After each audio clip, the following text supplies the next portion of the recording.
Number 10. Anthony Johnson has always come across as a humble, respectful, soft-spoken fighter, but has been accused of domestic violence in the past. In 2015, he posted an angry rant on his Facebook saying he threw a woman's yoga mat when she confronted him for lifting weights too close to where she was stretching. The next day, he apologized for the rant, but it didn't stop the UFC from launching a formal investigation into the matter. Later, he was cleared from any wrongdoing and was allowed to fight in the UFC. Number 9. On December 20th, 2015, UFC bantamweight Julianna Pena was charged with 2 counts of assault. Both Julianna Pena and her training partner were involved in a brawl at Zola's bar in Spokane, in which both of them were kicked out of the bar. They tried to re-enter the bar, but they refused to let them in. Julianna Pena was fueled with anger and kicked the bar owner in the groin. She was arrested and spent the night in jail and was released the next day on a $2,000 bail. Number 8. The former UFC light heavyweight champion Quinton Rampage Jackson was involved in a hit-and-run accident and a high-speed pursuit in Newport Beach, California. He had hit 2 cars and kept driving with a blown-out tire whilst talking on his cell phone. When he was getting chased down by the police, he was driving wildly on the sidewalk, almost hitting the pedestrians. The police managed to catch him, and his reasons behind this was that a close friend was going to commit suicide and he had to rush to him. He was released on a $25,000 bail posted by the UFC president Dana White. Number 7.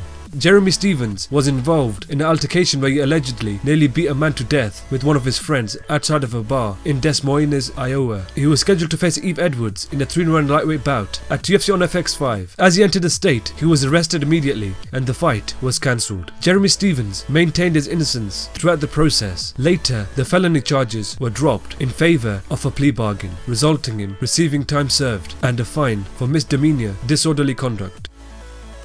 Number 6. In 2006, Nick Diaz faced Joe Riggs in a 3-round welterweight bout at UFC 57, where Joe Riggs took the unanimous decision victory. Both fighters were pretty banged up and were escorted to the hospital. Both fighters ran into each other in the hospital and started talking trash whilst getting treatment. All of a sudden, both fighters were in a fully blown fistfight in the hospital. You can believe that the UFC president Dana White wasn't very happy.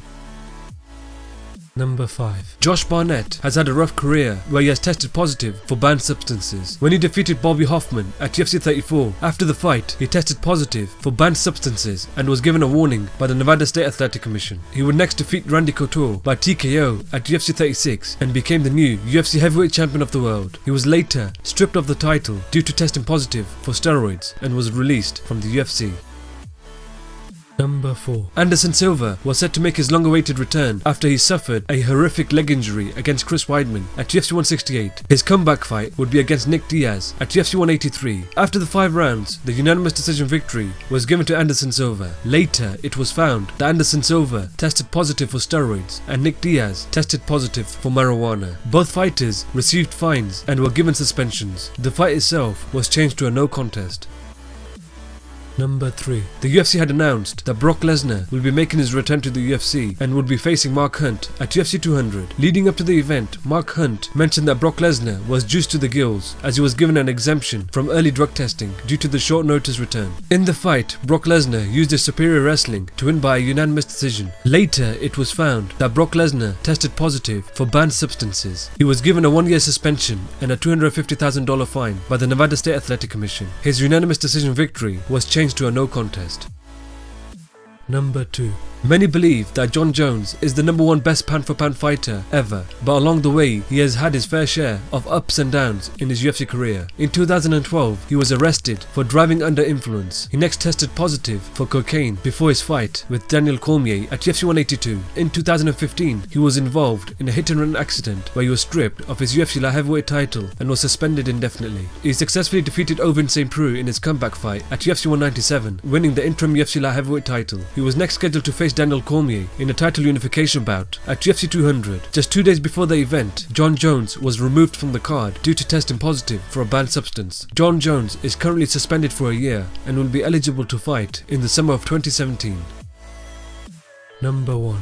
UFC heavyweight Travis Browne was accused of domestic violence by his ex-wife, Jenna Renee Webb. She had posted photos of her horrific injuries on her Instagram, showing bruising all over her body. This led the UFC to investigate the situation where Travis Browne was removed from International Fight Week. Later, the UFC reinstated Travis Browne after the investigation found that there wasn't enough evidence.